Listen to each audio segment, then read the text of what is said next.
Ok, eu oficialmente desisto da esperança de que a Lua seja feita de queijo, gente. Uau, nem mesmo Goda!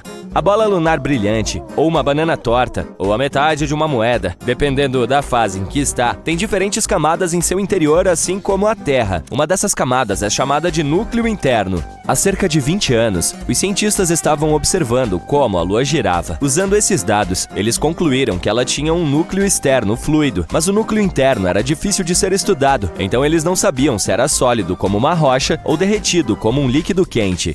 Mas agora as coisas estão mais claras. Os astrônomos reuniram dados de diferentes missões, incluindo a missão Apollo, em que os astronautas foram à Lua e coletaram informações.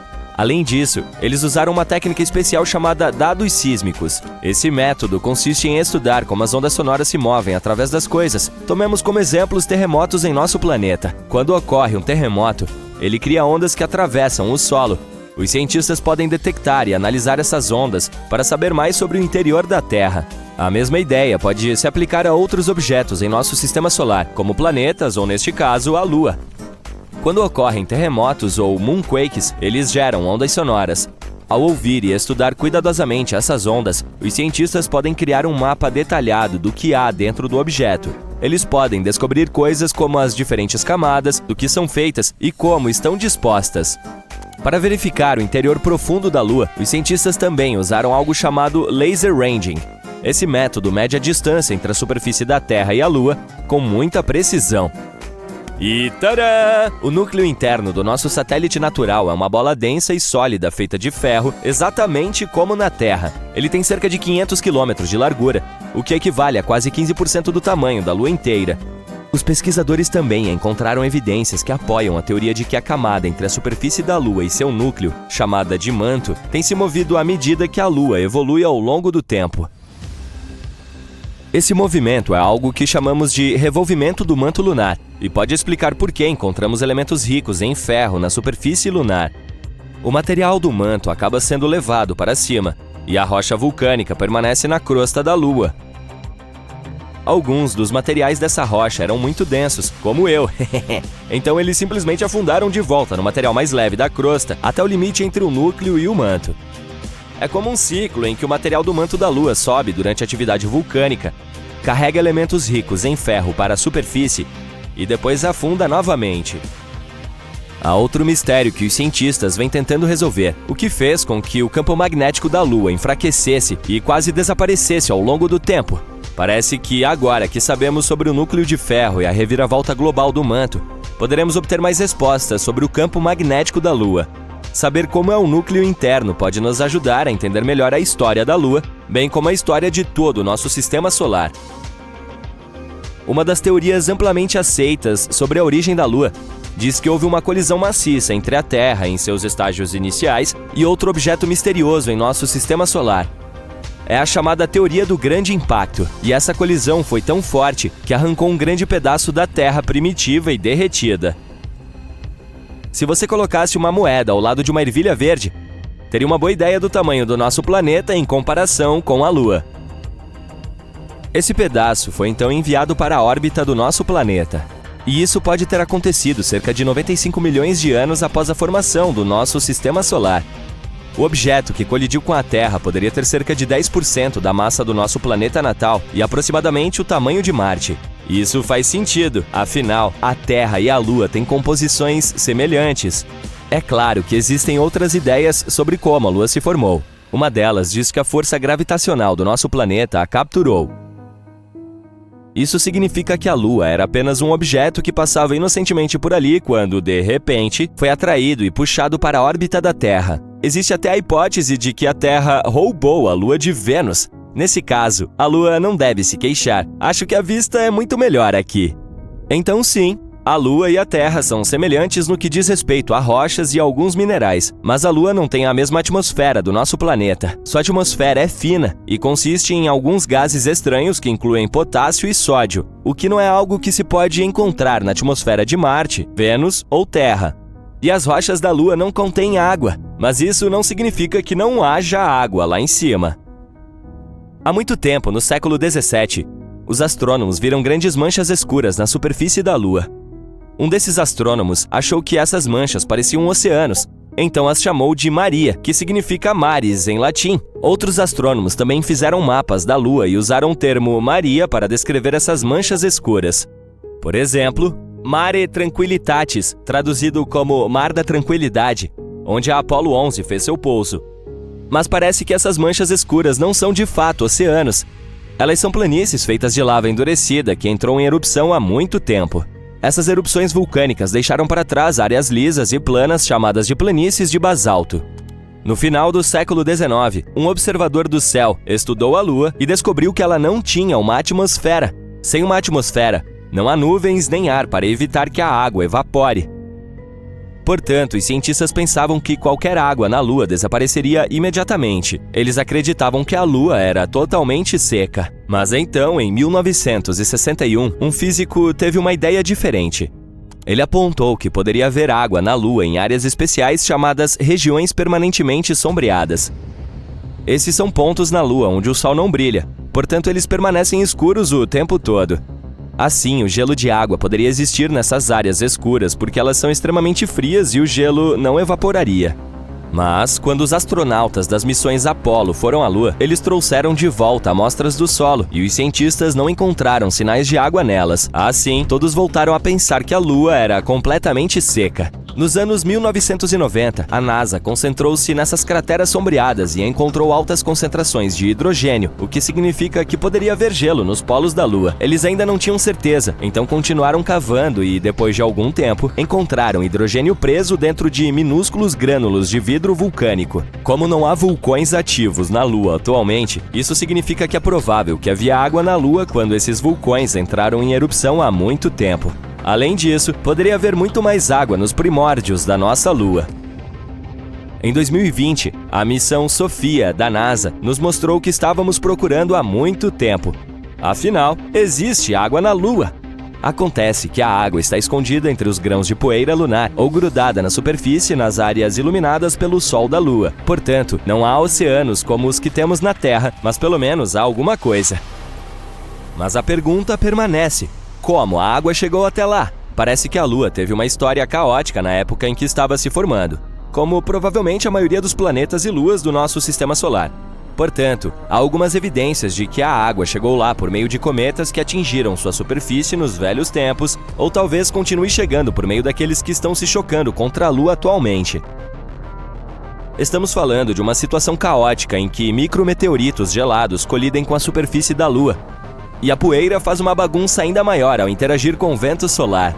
Mas estamos aguardando para saber mais sobre isso. Porque, como todos sabemos, quando se fala em água, inevitavelmente também se fala em vida. É por isso que queremos saber mais sobre, por exemplo, todo aquele gelo escondido nas crateras polares da Lua. Talvez ele possa nos ensinar mais sobre como a vida se desenvolveu na Terra. Talvez os cometas tenham trazido todos os elementos necessários para cá. E se alguns desses elementos também estiverem presos no gelo da Lua?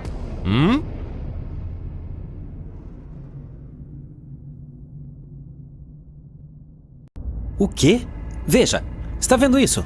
Parte do Sol se rompeu e agora está se agitando acima da superfície da estrela, formando um vórtice gigante. O que está acontecendo lá? Bem, vamos admitir, ainda sabemos muito pouco sobre o Sol, por mais crucial que essa estrela seja para o nosso bem-estar. Mas no caso do Sol quebrado, os cientistas provavelmente podem explicar o que ocorreu.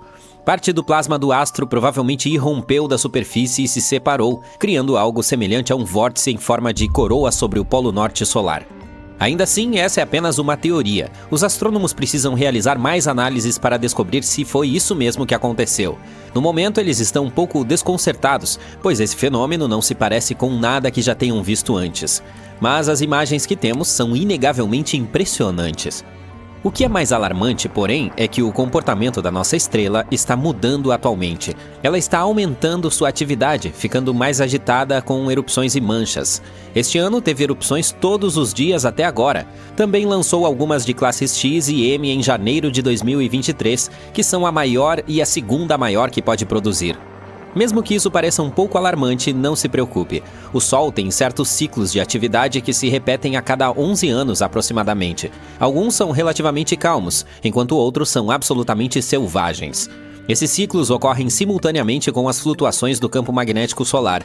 Quando este fica mais fraco nos polos da estrela, estes trocam de lugar, o que faz com que a polaridade do campo magnético se inverta. Esse é o período de tempo em que o astro está mais ativo, é conhecido como máximo solar. No momento, estamos próximos dele. Os cientistas podem descobrir isso analisando a atividade solar em comum. Mas como o Sol ainda é um mistério para nós, ninguém pode determinar quando a inversão de polaridade provavelmente ocorrerá. Uma estimativa aproximada é julho de 2025. Ao mesmo tempo, não podemos dizer que a situação atual é normal. É verdade que cada ciclo é diferente dos outros. Alguns são mais fracos e outros mais poderosos. Portanto, este que começou em dezembro de 2019 já excedeu significativamente as expectativas de todos os cientistas e continua a fazê-lo. O que nos leva de volta ao vórtice observado em 2 de fevereiro de 2023, que tanto impressionou os astrônomos. Ele começou como uma proeminência solar. Trata-se de um filamento de plasma brilhante que se estende para longe da superfície da estrela. E deixa eu dizer que as proeminências solares são um fenômeno absolutamente regular e, como a mais recente, elas geralmente ocorrem em grandes altitudes ao redor da coroa do Sol, que é a camada mais externa da atmosfera da estrela. De qualquer forma, proeminências como essa em questão são chamadas de SEBs, porque se parecem com uma cerca viva. Mas o que surpreendeu os astrônomos aconteceu um pouco mais tarde. O material do filamento aparentemente se separou e começou a circular em torno do polo próximo ao qual ocorreu, a 60 graus de latitude e a uma velocidade de cerca de 100 km por segundo. E isso durou cerca de 8 horas. Um cientista que vem observando os ciclos do Sol há décadas afirma que nunca viu vórtices assim. Infelizmente, os polos solares são mais difíceis de serem observados, portanto pode demorar um pouco até obtermos nossas respostas. Pela primeira vez, uma espaçonave tocou a superfície do Sol em 2021. Foi a sonda solar Parker, da NASA, que voou pela atmosfera superior de nossa estrela. Ela também coletou algumas amostras de partículas e examinou os campos magnéticos de lá. Foi um verdadeiro marco e um salto gigantesco para a ciência solar. Colocar as mãos no material de que o Sol é feito permitirá que os pesquisadores descubram informações cruciais sobre nossa estrela e sua influência sobre nós e todo o sistema solar. A sonda Parker se aproximou da superfície do Sol e começou a fazer descobertas que outras espaçonaves estavam muito distantes para ver. Por exemplo, examinou o vento solar por dentro. Trata-se de um fluxo de partículas provenientes do Sol que podem nos influenciar aqui na Terra. Mesmo antes de chegar muito perto do astro, a Parker descobriu que parte dele havia muitas estruturas magnéticas em zigue-zague no vento solar, chamadas switchbacks. Naquela época, porém, os cientistas não conseguiam descobrir como elas se formaram e onde apareceram. Mas agora, mais de 2 anos depois, sabemos com certeza que se originam na superfície solar. Como você sabe, o Sol não tem nenhuma superfície sólida, ao contrário do nosso planeta, mas conta com uma atmosfera superaquecida, feita de material solar ligado por forças magnéticas e gravidade. Quando a pressão e o aumento do calor empurram esse material para longe da estrela, ele acaba chegando a um ponto em que o campo magnético e a gravidade do Sol não conseguem mais contê-lo. Esse ponto tem seu próprio nome, a superfície crítica de Alfvén. Ela marca a borda da atmosfera solar e é também onde começa o vento solar, um material que consegue ultrapassar o limite. Ele arrasta o campo magnético em direção à Terra e além. Mas o mais importante é que após esse limite, o vento começa a se mover tão rápido que suas ondas não conseguem retornar ao Sol, o que significa literalmente cortar todas as conexões com a estrela. Durante sua passagem, a sonda Parker entrou e saiu da coroa solar várias vezes. Isso provou que a superfície crítica de Alfvén não tinha o formato de uma esfera lisa.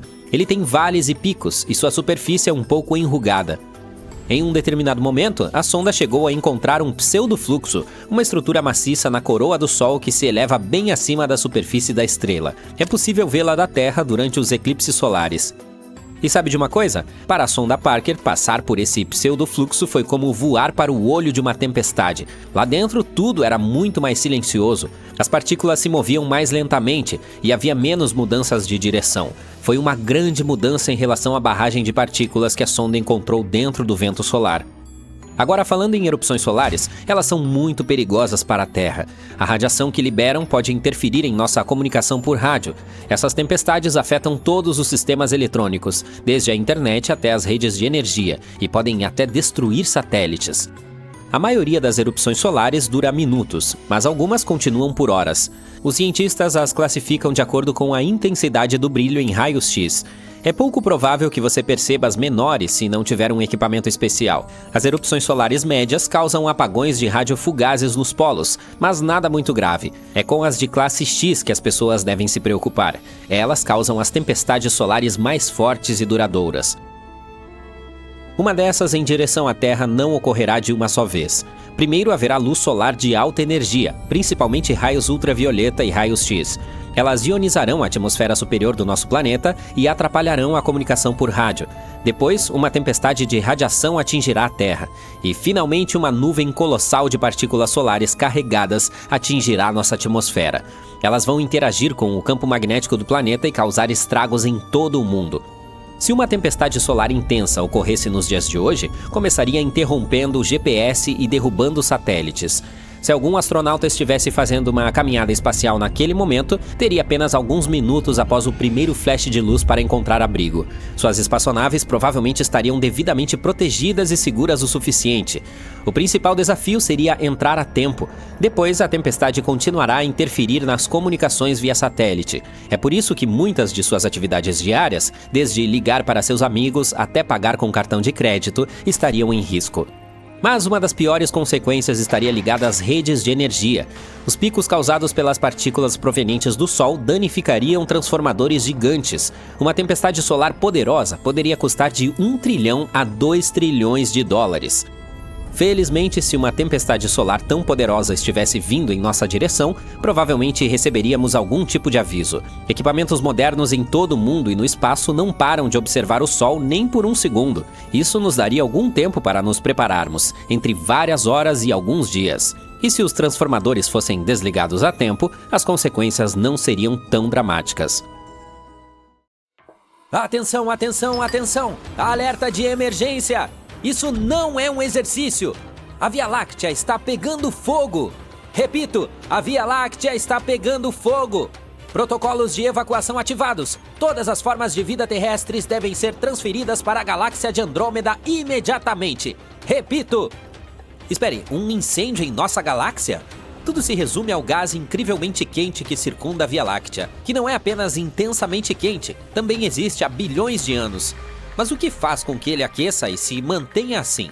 A Via Láctea contém muito mais gás do que estrelas, e ele é fundamental para a formação de novas. Ao longo de bilhões de anos, esse enorme reservatório permitiu que a galáxia continuasse a produzir estrelas. Mas o gás é incrivelmente fino e disperso, o que torna quase impossível observá-lo diretamente. Durante muito tempo, isso dificultou a descoberta da quantidade dele que a Via Láctea realmente contém. Mas nas últimas décadas, os pesquisadores finalmente confirmaram que a galáxia está de fato cercada por uma enorme esfera de gás quente. Essa nuvem com esse elemento se estende por até 700 mil anos-luz do centro galáctico e atinge temperaturas de vários milhões de graus. No início, os cientistas pensavam que a temperatura insana do gás se devia à gravidade da Via Láctea. Eles acreditavam que essa gravidade o fazia girar, impedindo-o de cair para dentro e aquecendo-o no processo. Mas recentemente descobriram algo ainda mais surpreendente: uma segunda camada de gás, que é ainda mais quente. Como o descobrimos com uma temperatura de cerca de 10 milhões de graus Celsius? Raios X fracos vindos de todas as direções do céu revelaram a presença dele, que também apareceu ao absorver a luz de quasares distantes, objetos brilhantes muito distantes de nossa galáxia. Não é de se admirar que os cientistas tenham começado a procurar as fontes de calor que poderiam explicar esse fenômeno bizarro. Eles logo descobriram que os dois tipos de gás, o emissor de raios X e o absorvente, vinham de regiões diferentes da galáxia. O emissor de raios X é aparentemente produzido por uma região inchada em torno do disco estelar da Via Láctea. Essa região é um resultado direto da formação de estrelas da galáxia, que ainda está em andamento. Estrelas maciças nessas regiões acabam explodindo como supernovas, liberando enormes quantidades de energia, que aquece o gás circundante a temperaturas extremas. Este se torna turbulento, movendo-se de forma caótica. Parte escapa para o espaço ao redor da galáxia, enquanto outra parte se resfria e cai de volta em direção ao disco. Esse núcleo contínuo de aquecimento, resfriamento e movimento mantém a camada de gás quente visível nos raios X. O que é absorvente é enriquecido com elementos como enxofre, magnésio e neônio. Eles são criados no interior de estrelas maciças por meio de reações nucleares e escapam para o espaço durante as explosões de supernovas. As estrelas fugitivas que são lançadas para fora do disco da Via Láctea também contribuem para esse processo. Quando explodem como supernovas, criam bolsões de gás enriquecido acima do disco dela. O emissor de raios-x forma uma camada brilhante ao redor do disco da galáxia. Essa camada nunca desaparece devido à formação de estrelas e à atividade de supernovas que ocorrem. Juntos, esses processos explicam os sinais de absorção e emissão observados pelos astrônomos. A formação de estrelas, as explosões de supernovas e o movimento do gás trabalham juntos para moldar a Via Láctea. O gás quente não apenas ajuda a regular a formação de estrelas, mas também redistribui os materiais criados no interior delas. E os elementos produzidos nos núcleos estelares são espalhados por toda a galáxia pelas supernovas, tornando-se os blocos de construção das futuras gerações de estrelas. A equipe de pesquisa planeja continuar observando o gás em outros comprimentos de onda de luz, e isso pode nos dar ainda mais informações sobre como ele se comporta e do que é feito. E quando entendermos a dinâmica dele, provavelmente aprenderemos mais sobre como galáxias como a Via Láctea evoluem ao longo do tempo. Precisamos de todos os dados que pudermos coletar, afinal, ainda nem sabemos o verdadeiro formato da nossa galáxia.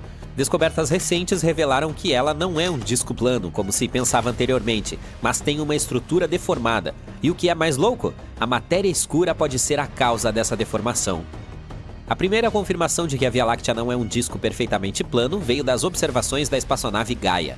Ela mapeou as posições e os movimentos de mais de 1 bilhão de estrelas, e suas observações mostraram que a galáxia se estende mais para fora do que se acreditava inicialmente. Em suas bordas, o disco galáctico tem uma estrutura ondulada e deformada, com sérias deformações ao longo da borda externa. Mas o que causa a deformação? Ela pode resultar de colisões galácticas antigas, como a da Via Láctea com a galáxia anã de Sagitário, há cerca de 6 bilhões de anos. Entretanto, um novo estudo sugere outra possibilidade. Pode ser causada por um halo de matéria escura inclinado que circunda nossa galáxia. Os halos de matéria escura são estruturas invisíveis, porém maciças, que circundam a maioria das galáxias, inclusive a nossa. Eles contêm a maior parte da massa de uma delas e exercem uma forte influência gravitacional sobre a estrutura delas. Se o halo estiver inclinado em relação ao plano galáctico, seus efeitos gravitacionais poderão distorcer a galáxia ao longo do tempo. Para descobrir se essa teoria é verdadeira, os pesquisadores usaram dados de simulações de computador altamente detalhadas que modelam a evolução galáctea, temperando o processo com matéria escura e interações entre matéria e campos magnéticos. A análise revelou que a região interna de um halo de matéria escura pode de fato se inclinar significativamente em relação ao plano de uma galáxia. Essa inclinação pode resultar de colisões galácticas ou encontros próximos com outras galáxias. Os halos tortos podem permanecer assim por bilhões de anos, o que é tempo suficiente para deformar o disco. Ao mesmo tempo, esse fenômeno não é algo único. Os astrônomos também observaram planos deformados em outras galáxias. De fato, quase metade de todas as que são espirais no universo têm discos deformados. Assim, os halos de matéria escura inclinados e seus efeitos gravitacionais podem desempenhar um papel generalizado na formação das galáxias ao longo do tempo. Enquanto procuramos por respostas, a Via Láctea continua a brilhar intensamente. Mas que tipo de eletricidade espacial mantém suas luzes acesas? O que alimenta o processo de formação de estrelas? Afinal, aproximadamente uma do tamanho do Sol nasce a cada ano e ela precisa de muito combustível. A formação desse astro requer hidrogênio, o elemento mais abundante no universo. Mas ele já teria se esgotado há muito tempo, a menos que houvesse uma fonte de reposição. Ela pode incluir nuvens de hidrogênio que se movem rapidamente e chovem sobre o disco da galáxia. O hidrogênio que alimenta a Via Láctea é ionizado, o que dificulta a sua detecção. Ao contrário do atômico, que emite luz, o ionizado não emite. Em vez disso, absorve a luz, o que significa que só pode ser observado quando passa na frente de uma fonte de fundo brilhante. Antes, os astrônomos usavam quasares, objetos espaciais distantes extremamente brilhantes, como luz de fundo para detectar essas nuvens de gás. Infelizmente, nesse caso, era impossível determinar a que distância as nuvens estavam. Elas poderiam estar localizadas em qualquer lugar entre a Via Láctea e os quasares, a bilhões de anos-luz de distância. Para identificar a localização delas, os astrônomos recorreram ao Cosmic Origins Spectrograph a bordo do telescópio espacial Hubble. Eles observaram 27 estrelas localizadas em um raio de 10 mil anos-luz do disco da Via Láctea. Ao analisar a luz delas, descobriram que cerca de metade estava obscurecida por nuvens de gás. Isso significa que estavam próximas o suficiente para alimentar diretamente o disco da Via Láctea. Os pesquisadores calcularam que continham uma massa total equivalente a incríveis 110 milhões de sóis. Esse vasto reservatório de hidrogênio oferece combustível mais do que suficiente para sustentar a formação de estrelas da nossa galáxia. Mas de onde vieram essas nuvens? Até o momento, isso ainda é um mistério. Há duas possibilidades principais. Elas podem consistir de hidrogênio formado logo após o Big Bang, gás primordial. Essas estruturas poderiam ter permanecido fora de qualquer galáxia por bilhões de anos, caindo apenas recentemente na atração gravitacional da Via Láctea.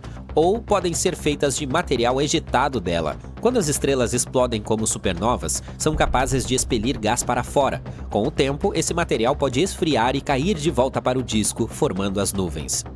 Só conseguiremos descobrir a origem delas depois de estudar sua composição química. O gás de estrelas em explosão contém elementos mais pesados, enquanto o primordial criado após o Big Bang é composto quase inteiramente de hidrogênio e hélio.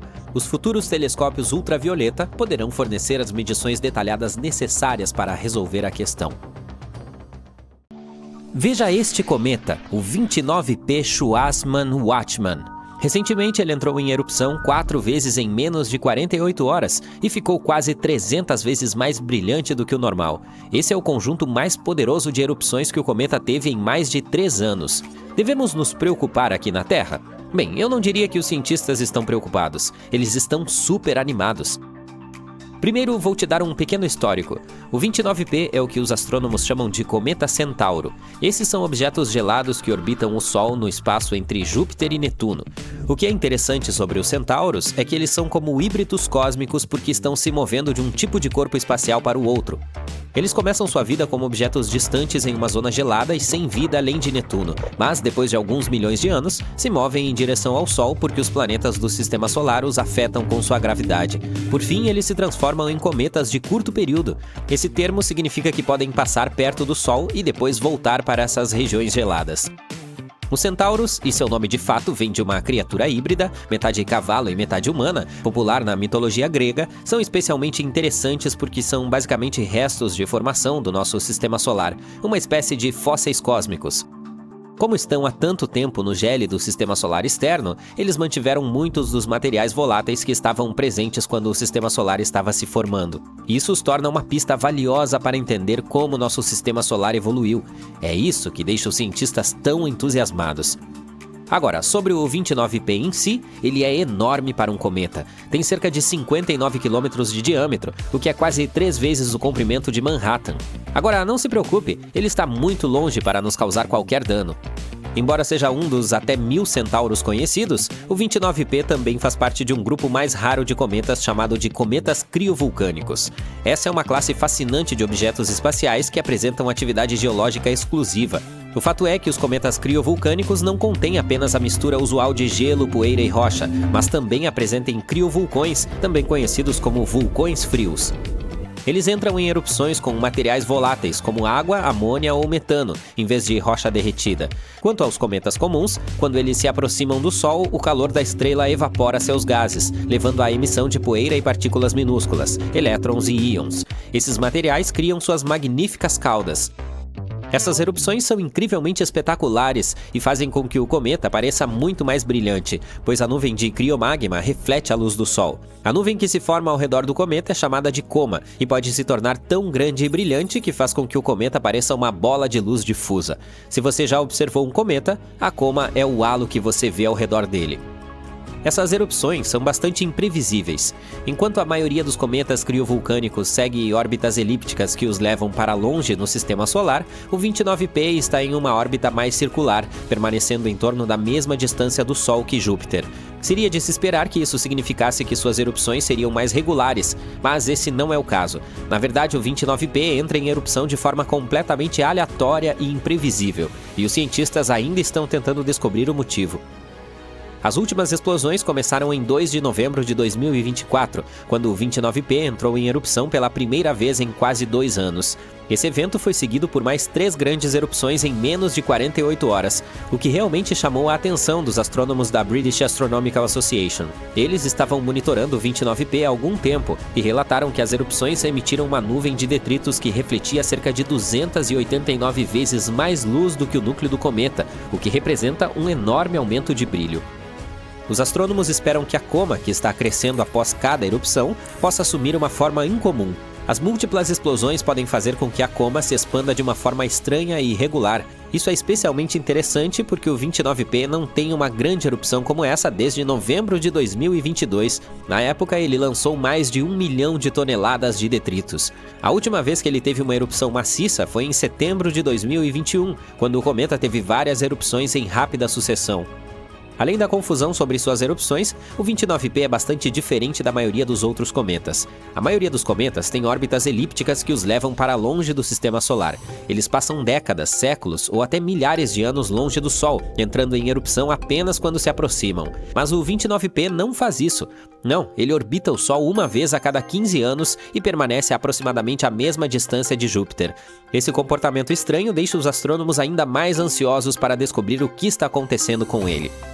Outra coisa interessante sobre o 29P é que ele nunca se aproxima o suficiente do Sol para criar uma cauda, como outros cometas famosos, como o cometa Tsuchinshan Atlas, que ocorreu uma vez em um século e recentemente ganhou as manchetes. Ele passou o mais próximo da Terra em 80 mil anos.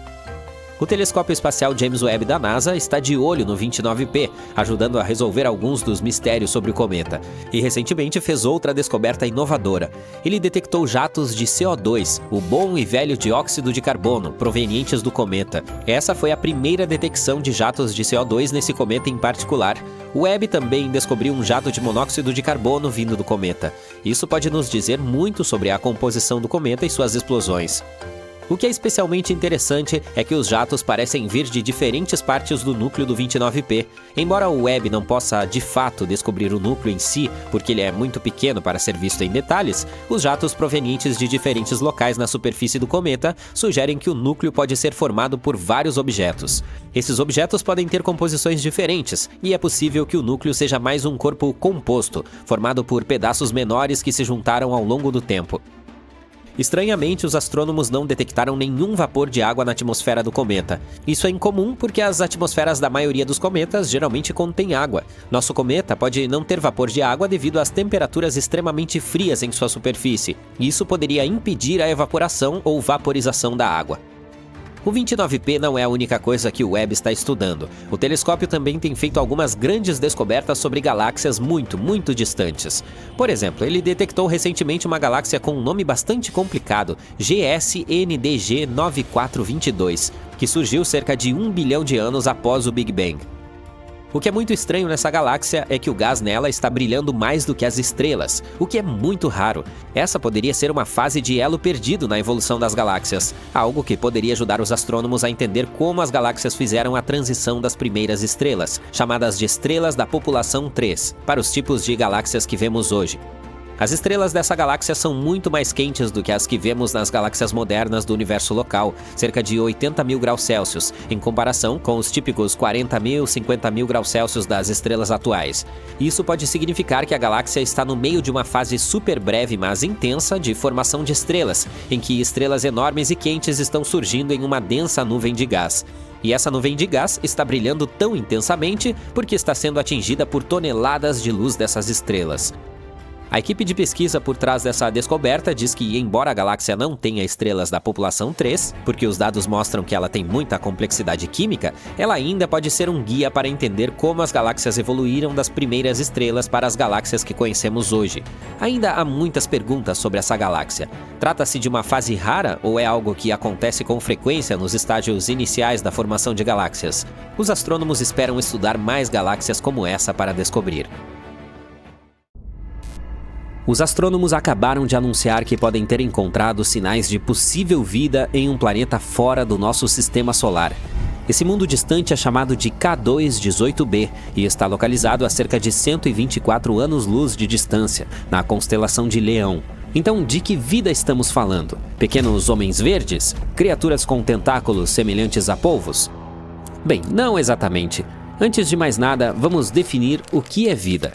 É o que distingue os animais e as plantas da matéria inorgânica, como a capacidade de crescer, reproduzir e mudar. Agora, o que precisamos para sustentar a vida? Se o que vem à sua mente é a água, bingo! Os cientistas têm a sensação de que K2-18b pode estar coberto de oceanos, e se for o caso, pode suportar formas minúsculas de vida, como micróbios. Uma equipe de pesquisadores do Reino Unido e dos Estados Unidos usou o telescópio espacial James Webb para observar a atmosfera do planeta. Eles encontraram indícios de duas substâncias químicas muito especiais. Na Terra, apenas os seres vivos podem produzi-los, e os seres vivos de que estou falando são, em sua maioria, pequenas plantas oceânicas chamadas fitoplâncton. Então, basicamente, esse planeta pode de fato abrigar vida na forma de algas. É claro que os cientistas ainda precisam de mais provas antes de ficarem muito animados. Devemos ter em mente que é possível que esses produtos químicos tenham sido produzidos por algo que ainda não entendemos, não necessariamente por seres vivos. Mas, mesmo assim, o K2-18b é um grande garoto. Ele é mais de 8 vezes mais pesado que a Terra e cerca de 2,5 vezes maior. O que o torna ainda mais interessante é o fato de estar localizado na zona Goldilocks em torno de sua estrela. Isso significa que não é muito quente nem muito frio lá, o ideal para a existência de água líquida, que é muito importante para a vida, como a conhecemos. Os astrônomos estudam planetas distantes como esse, observando como sua luz muda quando eles passam em frente à sua estrela. Isso nos permite descobrir que tipos de gases existem na atmosfera do planeta. Em 2023, o telescópio espacial James Webb encontrou metano e dióxido de carbono na atmosfera do planeta. Essas são moléculas baseadas em carbono e foi a primeira vez que foram encontradas em um planeta na zona habitável. Os cientistas também observaram um sinal fraco de um produto químico chamado DMS, que é produzido principalmente pela minúscula vida oceânica aqui na Terra. Assim, os pesquisadores apontaram o telescópio para o planeta novamente 1 ano depois, usando uma ferramenta diferente que poderia captar mais detalhes de luz. Dessa vez, eles encontraram sinais muito mais fortes de DMS e alguns produtos químicos relacionados. Mas o problema é que os sinais ainda não são fortes o suficiente. Eles não atingiram algo chamado de nível 5 sigma, um parâmetro que os cientistas usam para confirmar descobertas. Além disso, mesmo que o DMS realmente esteja lá, isso não significa automaticamente a existência de vida. Os cientistas já encontraram DMS em um cometa, o que significa que ele pode ser produzido sem que algum tipo de vida participe do processo. E ainda assim, a quantidade de DMS no K2-18b parece muito maior do que qualquer coisa vista na Terra. É por isso que alguns astrônomos têm certeza de que ele vem de algo vivo. O K2-18b tem sido uma das principais escolhas para que os cientistas chamam de planeta Hycean. Esse termo significa um mundo grande e aquoso com uma espessa atmosfera de hidrogênio. Não é o tipo de lugar onde civilizações extraterrestres, como nos filmes, viveriam, mas poderia ser o lar de formas de vida minúsculas, como os micróbios que já viveram nos oceanos da Terra, bilhões de anos atrás. Mais uma vez, nem todos concordam com o fato de o K2-18b ser realmente favorável à vida. Alguns cientistas acham que planetas como esse podem estar muito próximos de suas estrelas para reter água líquida. O K2-18b orbita sua estrela a cada 33 dias, o que é muito rápido e pode significar que está muito quente. É por isso que alguns especialistas afirmam que mesmo que o planeta tenha água, ela pode estar fervendo, ou talvez não seja água, mas oceanos de lava. Mas a maioria dos cientistas concorda em uma coisa: devemos esperar para ver. Com apenas mais 16 a 24 horas de tempo de telescópio, os astrônomos poderiam confirmar o que viram. Isso pode acontecer nos próximos anos. E mesmo que se descubra que o K2-18b não é o mundo que estamos procurando, ainda estamos chegando perto. Com telescópios potentes como o James Webb e outros que virão no futuro, talvez possamos responder se estamos ou não sozinhos no universo. Ao mesmo tempo, alguns lugares em nosso próprio sistema solar, como Marte, Vênus ou a Lua de Saturno ou Encelados, podem ter uma chance melhor de abrigar vida. Ou poderíamos continuar explorando outros mundos promissores, como o Próxima Centauri b, que é o exoplaneta mais próximo que conhecemos. Ele está a apenas 4,5 anos-luz de distância de nós e orbita uma pequena estrela chamada Próxima Centauri, bem na zona habitável. Esse planeta é um pouco maior que a Terra, o que o torna uma super-terra. É assim que chamamos os exoplanetas maiores que os nossos, mas muito menores que os gigantes gasosos como Netuno ou Júpiter. Próxima Centauri B é um mundo que se move rapidamente. Ele precisa de apenas 11 dias para dar uma volta completa em torno de sua estrela. Os cientistas acreditam que Próxima Centauri B pode ter uma superfície rochosa, o que é um bom sinal para a possibilidade de vida. Por outro lado, sua estrela o inunda com uma grande quantidade de radiação ultravioleta. Isso pode já ter destruído a atmosfera do planeta, se é que havia alguma. Portanto, há um grande ponto de interrogação quando se trata de habitabilidade desse mundo. Depois temos o TRAPPIST-1e, outro promissor planeta semelhante à Terra.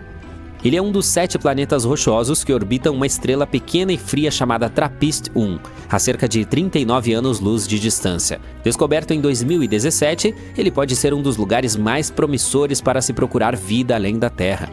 Esse planeta é, na verdade, um pouco menor que a Terra, com uma massa de cerca de 1/2 da massa do nosso planeta. Ele completa uma órbita ao redor de sua estrela em apenas 6,1 dias, o que é muito rápido em comparação com os 365 dias da Terra. O tamanho e a densidade do planeta sugerem que ele tem uma superfície rochosa, e esse é outro fator fundamental quando falamos de habitabilidade.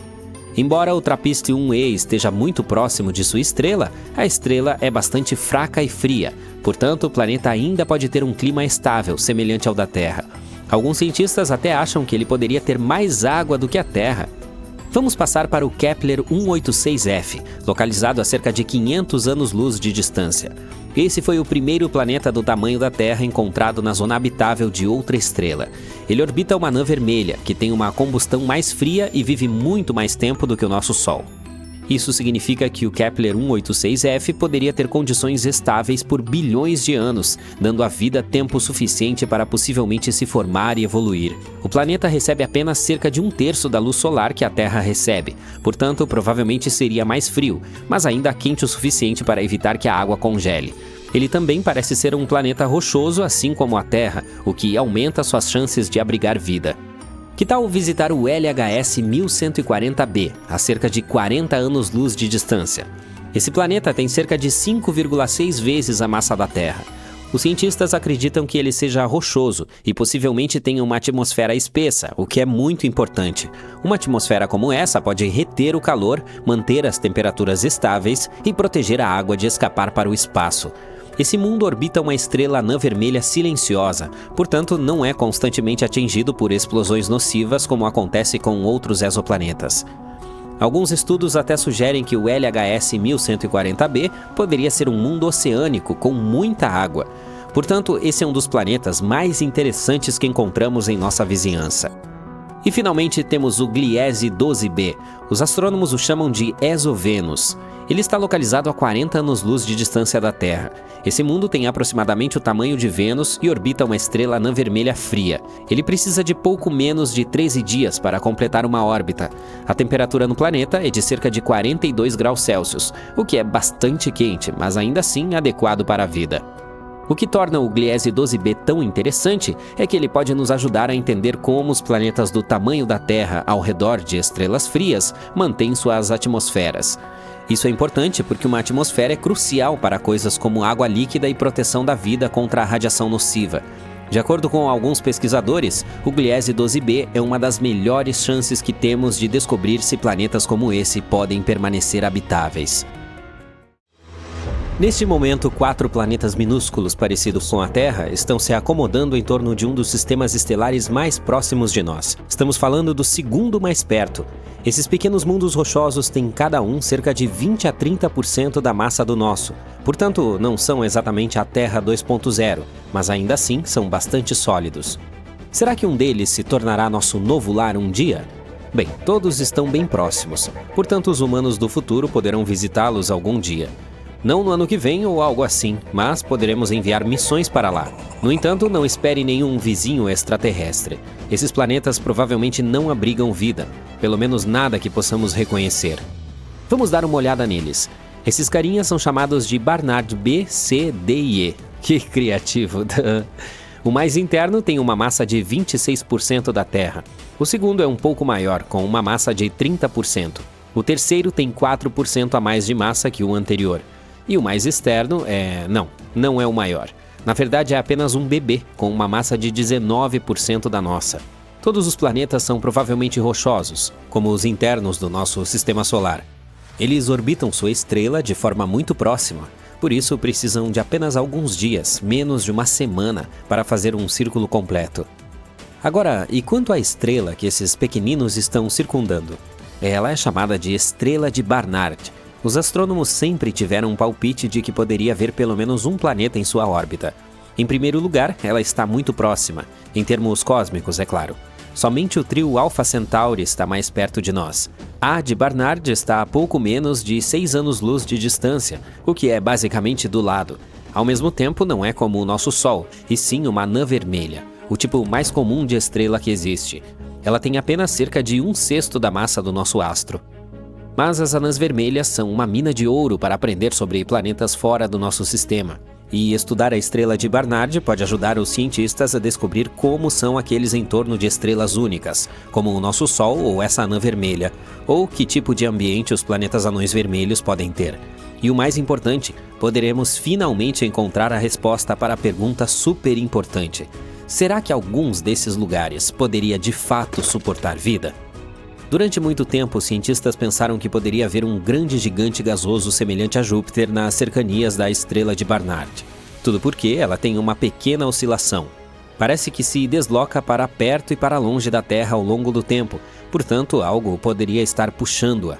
O interessante é que não era um planeta gigante que estava fazendo isso. De acordo com um estudo de março de 2025, trata-se na verdade de 4 rochosos menores, cada um com cerca de 4 vezes a massa de Mercúrio. Um dia eles se juntaram e começaram a puxar a estrela juntos. Esses carinhas estão incrivelmente próximos dela, tanto que podem contorná-la em apenas alguns dias. Infelizmente, por essa razão, eles podem ser muito quentes para qualquer coisa parecida com vida. Além disso, como esses 4 parecem explicar todo o movimento da estrela, os pesquisadores acham que provavelmente não há mais nada orbitando na zona habitável. Assim, não há nenhuma Terra 2.0 circulando ao redor da estrela de Barnard. Ainda assim, é uma descoberta incrível, especialmente porque essa gracinha é basicamente nossa vizinha cósmica. É preciso considerar ainda que o sistema pode não ficar fora dos limites para sempre. Com motores de fusão nuclear ou velas de luz, sistemas de propulsão futuristas que poderiam tornar a viagem muito mais rápida, provavelmente chegaremos lá um dia. E então, finalmente descobriremos se esses mundos são realmente sem vida e talvez até o colonizemos. Agora vamos ver como os cientistas encontraram os planetas ocultos da estrela. Normalmente os astrônomos identificam exoplanetas quando os veem cruzando na frente de suas estrelas e bloqueando alguma luz. Mas a de Barnard é complicada porque, em nossa visão, é como se estivéssemos olhando de cima do sistema, de modo que seus planetas não bloqueiam a luz da maneira usual. É por isso que a chamam de a grande baleia branca da caça ao planeta. Para contornar esse problema, os pesquisadores usaram um instrumento super sensível chamado Maroon X, acoplado ao telescópio Gemini North no vulcão Mauna Kea, no Havaí. Durante 112 noites, distribuídas ao longo de 3 anos, o telescópio captou pequenas mudanças no movimento da estrela. Elas permitiram descobrir quantos planetas devem estar puxando-a, bem como estimar seus tamanhos. No início foram encontrados 3, mas então foi utilizado outro dispositivo, deliciosamente chamado de Espresso e localizado no Very Large Telescope, no Chile. E somente depois de uma dose desse Espresso é que foi descoberto um 4º planeta. Ao combinar os dados de ambos os instrumentos, eles puderam afirmar com mais ou menos confiança que suas descobertas eram sólidas, e não apenas falhas aleatórias nos dados. Embora as anãs vermelhas como a de Barnard sejam o tipo de estrela mais comum no universo, a maioria delas está longe demais para que possamos ver facilmente os planetas ao seu redor. Essas novas descobertas sugerem que os pequenos e rochosos podem ser bastante comuns nas proximidades dessas estrelas, e isso é muito importante para futuras descobertas. Agora, encontrar novos exoplanetas é legal e tudo mais, mas pode ser ainda mais emocionante se aprofundar em seu nascimento e evolução. E um estudo recente fez a descoberta mais doce de todas. Exoplanetas recém-nascidos podem, na verdade, parecer Smarties, um popular doce britânico, em vez de esferas. Sempre presumimos que os planetas bebês nascem em forma de bola, mas em vez disso podem ser esferoides oblatos. Uma equipe de cientistas da Universidade Central Lancashire, na Inglaterra, usou simulações de computador para construir um modelo da formação de planetas em discos de gás denso ao redor de estrelas jovens. Depois comparou esses modelos com observações reais e notou que os mais jovens tinham formas bastante incomuns. O fato é que, embora quase 6.000 exoplanetas tenham sido descobertos até agora, os astrônomos ainda não têm uma compreensão clara da sequência de eventos que marcam seu nascimento e evolução inicial. Mas essa nova pesquisa pode finalmente lançar luz sobre esse processo. Assim, eles examinaram os mecanismos de formação de gigantes gasosos como Júpiter e chegaram à conclusão de que os planetas se materializaram a partir de seus centros. Depois, os pesquisadores se concentraram nas formas iniciais desses corpos espaciais. Eles também estavam interessados em como poderiam incentivar o crescimento dessas sementes planetárias, como poderiam se transformar em objetos tão grandes, alguns deles maiores do que os maiores gigantes do nosso sistema solar. De acordo com a teoria padrão da formação de planetas, esse crescimento ocorre de forma gradual e suave. Primeiro, as partículas de poeira começam a se unir, transformando-se em objetos cada vez maiores. Esse processo dura muito tempo e é conhecido como acreção do núcleo. Esse é o modelo preferido pelos cientistas. Há outra teoria, segundo a qual a origem pode ocorrer em períodos de tempo mais curtos. Essa ideia envolve um disco protoplanetário, um disco de gás que compõe 99% de sua massa e poeira cerca de 1%. Ele orbita uma estrela recém-formada e, hipoteticamente, os planetas podem se formar a partir dessa nuvem. É provável que os discos protoplanetários sejam subprodutos comuns da formação de estrelas. Sua massa pode variar de 0,001 a 0,3 massas solares. Dentro desses discos, a matéria se move lentamente para o interior e as partículas de poeira aumentam de tamanho, chegando ao de pedrinhas. Em um determinado momento, depois de 2 a 3 milhões de anos, um disco protoplanetário gigante em rotação se quebra em pedaços, e é assim que nascem os planetas bebês. Essa teoria é conhecida como o modelo de instabilidade do disco. Quanto à ideia construída pela equipe, ela parece apoiar essa segunda teoria menos favorecida, a formação rápida por meio da instabilidade do disco. Tudo porque essa hipótese explica como planetas grandes podem se originar com relativa rapidez a distâncias muito grandes de suas estrelas hospedeiras. Quanto ao estranho formato achatado desses carinhas recém-formados, pode ser devido ao material que cai sobre eles e que, mais provavelmente, vá principalmente para os polos deles. Uma das principais conclusões da pesquisa é que a aparência dos exoplanetas jovens, como os vemos da Terra, pode variar dependendo do ângulo em que estão. Se o nosso mundo for direcionado de frente para um exoplaneta, parecerá que este tem uma forma esférica tradicional. Mas se for visto de lado, parecerá um verdadeiro Smarty. A equipe continuará a investigar a formação de mundos com a ajuda de um modelo de computador aprimorado. Acredita-se que será possível descobrir o papel que o ambiente em torno de um planeta jovem desempenha ao afetar sua forma e formação. Uma missão espacial como essa nunca foi realizada antes. Com quase 20 anos de desenvolvimento, ela é tão precisa que até mesmo 1 milímetro de erro pode arruinar todo o projeto. 2 satélites estão flutuando a centenas de quilômetros acima da Terra com um grande objetivo: criar eclipses solares artificiais sob demanda. Isso pode mudar para sempre a forma como estudamos o Sol, mas fazer isso é extremamente difícil. E digamos que a NASA e a Agência Espacial Europeia, ESA, estão prendendo a respiração. O Proba-3 foi lançado com sucesso e já apresenta resultados promissores. Ele é composto por 2 satélites que voarão em formação perfeita. Seu objetivo é bloquear o Sol no espaço. Por que precisamos disso? Porque os eclipses solares são, na verdade, muito úteis para estudar a coroa do Sol, sua atmosfera externa brilhante. O Sol é obviamente muito brilhante, portanto sua coroa só é claramente visível durante momentos raros e fugazes, quando a Lua a cobre perfeitamente durante um eclipse. Mas e se pudéssemos recriar esse efeito a qualquer momento?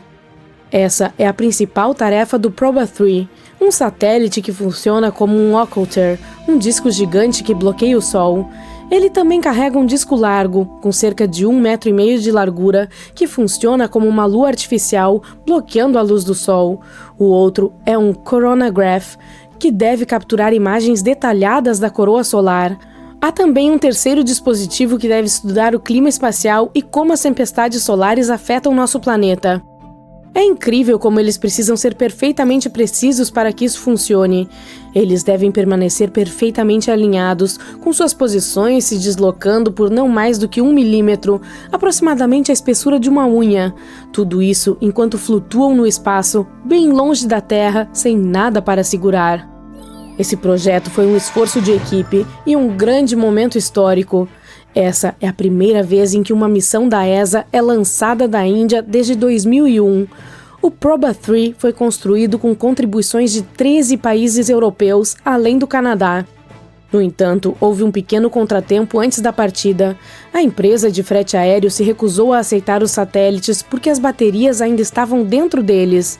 Os engenheiros tiveram que remover as baterias e enviá-las separadamente. Não foi o ideal, mas foi um pequeno preço a ser pago para levar a missão até a plataforma de lançamento. A ideia surgiu pela primeira vez em 2005 para os cientistas da ESA, e depois de anos de planejamento, projeto e testes, a missão finalmente decolou em 5 de dezembro de 2024. Nas primeiras semanas após o lançamento, os 2 satélites permaneceram conectados.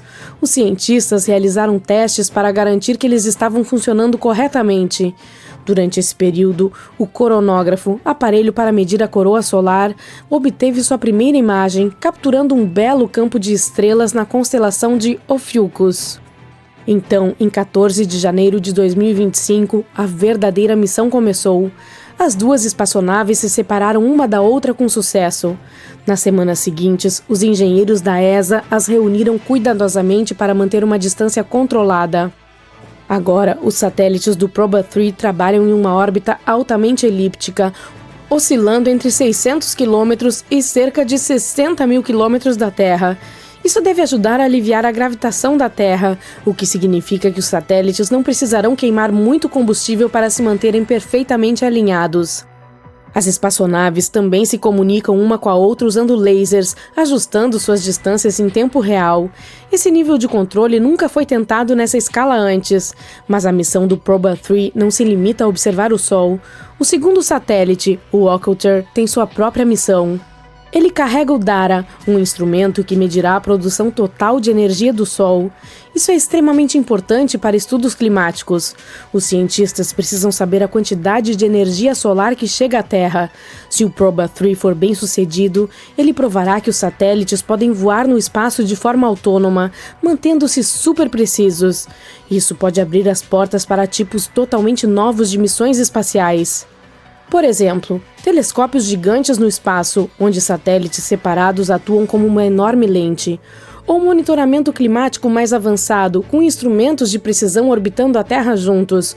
Por fim, a exploração do espaço profundo, onde naves espaciais poderiam se unir para explorar planetas e luas de maneiras nunca vistas antes. Este ano de 2025 será repleto de missões espaciais insanas, muitas aterrissagens lunares, visitas a asteroides e sobrevoos planetários. Mas o espaço nunca é fácil. As missões são adiadas, algumas nunca são lançadas e outras nos surpreendem. Primeiro, a IMAP, Interstellar Mapping and Acceleration Probe, é uma sonda da NASA que será lançada em setembro e deve nos ajudar a desvendar os segredos do espaço interestelar. Ela viajará para muito longe para estudar a fronteira entre nosso sistema solar e o espaço interestelar. Essa missão nos ajudará a aprender mais sobre os raios cósmicos, os ventos solares e o que acontece quando a influência do Sol cessa e o espaço realmente aterrorizante começa. Em seguida, Punch e SphereX. Esses 2 já foram lançados em 11 de março deste ano. O Punch ajudará a prever tempestades solares antes que elas atinjam a Terra. Ele rastreará os ventos solares do Sol até a Terra e nos ajudará a entender melhor o clima espacial. O clima espacial é importante porque pode danificar satélites e redes de energia, e o SphereX mapeará todo o céu com luz infravermelha, capturando os espectros de milhões de galáxias. Ele poderá revelar os segredos de como as galáxias se formaram após o Big Bang. Em seguida, temos o Tian-2, que deve ser lançado em maio. Ele visitará o lendário asteroide Kamoa-Olewa. Há muitos anos, esse asteroide poderia ter sido um pedaço da Lua, mas agora ele orbita o Sol. O próximo é o Escapade, mais 2 espaçonaves, mais uma missão em Marte. A Escapade deve ser lançada em algum momento deste ano. Ela enviará 2 pequenas espaçonaves a Marte para estudar como os ventos solares influenciam nosso amigo vermelho. Há muitos anos, Marte costumava ser como a Terra primitiva. Tinha uma atmosfera espessa e água líquida, mas agora é um deserto seco e frio. A Escapade nos ajudará a entender o que exatamente aconteceu, como e por que Marte perdeu sua atmosfera. 2025 também será repleto de missões lunares. Infelizmente, nem todas as missões serão bem-sucedidas. Por exemplo, o módulo de pouso lunar IM-2 chegou à superfície da Lua em 6 de março. O objetivo era aterrissar próximo ao polo sul da Lua para procurar água congelada. Encontrar água na Lua seria extremamente importante para nossas futuras missões humanas. Se encontrarmos um método para transformar esse gelo em água normal, poderemos construir colônias inteiras lá. A IM-2 foi lançada em 27 de fevereiro, viajou até a Lua com sucesso e se preparou para o pouso. Ela chegou à superfície, mas algo deu errado. A comunicação foi perdida temporariamente e ninguém sabia realmente o motivo. Quando a NASA restabeleceu o contato, viu que o módulo de pouso não estava na posição correta. Uma de suas 2 antenas de rádio não estava funcionando. Acontece que ela aterrissou de lado.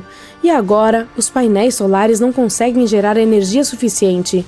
Sem energia, o módulo de pouso não poderia continuar funcionando. No dia 7 de março, a bateria estava completamente descarregada e a missão foi encerrada. Mas há mais planos. No final do ano, deve ser lançado o módulo de pouso lunar Griffin. O rover que ele levará deverá explorar a cratera Nobile, um alvo importante para futuras bases lunares. Em algum momento entre 2025 e 2026, seria a vez da missão lunar IM-3, um terceiro módulo de pouso com vários experimentos científicos. E quanto aos planetas? O Europa Clipper da NASA é uma missão que está atualmente se dirigindo à lua gelada de Júpiter, Europa. Os cientistas suspeitam que esse lugar possa ter água, podendo se tornar um local para futuras missões humanas. Em 1º de março, a Europa Clipper passou por Marte e usou sua gravidade para acelerar. Em 31 de agosto, a espaçonave JUICE da ESA, outra que tem como objetivo as luas geladas de Júpiter, passará por Vênus. Talvez até tirem algumas fotos bonitas no caminho. Finalmente, a missão de Juno está chegando ao fim.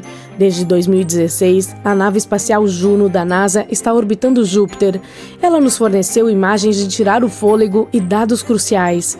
Agora, seu tempo está se esgotando.